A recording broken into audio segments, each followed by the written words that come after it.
What's up, Green Rhino Academy? So, repeat client, large home. This is over $1,000 carpet cleaning job.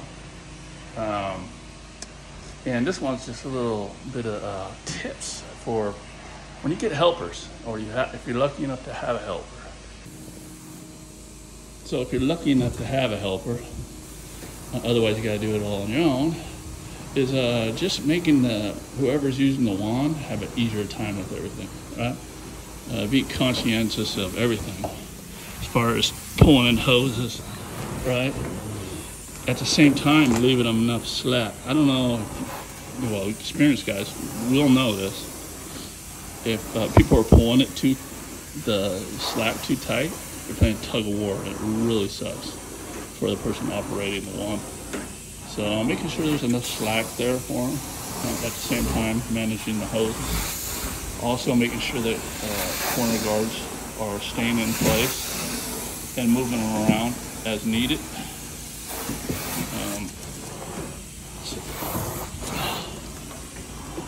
We don't want to mark up customers' homes. We want to protect the home. So for the helper, doing all this stuff makes the job go a lot quicker. Also, see right here, he's taking off on me.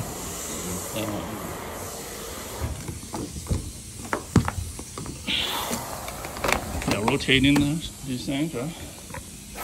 Checking. Also, and walking ahead of them too, and making sure there's no maybe dark spots and stuff like that. You can go ahead and hit it with a drill gun, or do a little extra attention on it, right? Get the spotters out if you need any ink and stuff like that. Right, having all that stuff done before he gets to it, because the wand is the last phase. So the quicker that goes, the quicker the job goes. And if you're working by yourself, it's going to take you a little longer because you have to manage all this stuff, right?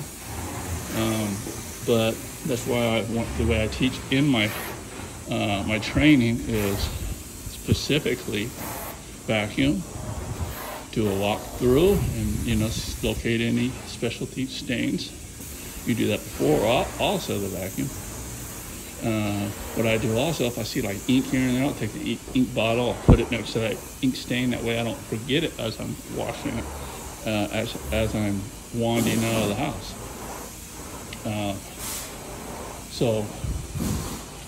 And then, go ahead and pre-spray and agitate and everything.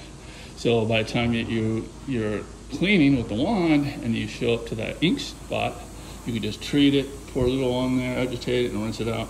That's what's so great about hot water extraction, by the way, too, guys. It's that easy to get rid of ink and similar type of stains. If you're doing BLM, you got to stop. You got to pad it, right? You got to blot it, and it takes a lot longer BLM process. So it's good that if you're doing BLM, at least have a little spotter portable. They're about $500 or something like that. You can keep on your van to where if you do run into stuff like that, you can bring it in the house and take care of it real quick, right? Rather than blotting. So hose management is huge. It helps prevent you from damaging property. Makes it a lot easier on us with helpers doing that. So yeah. Plus, when you got a helper that knows how to use the wand, which Jose's learning, he's getting better at, it makes the day a lot easier, so you can go back and forth, right?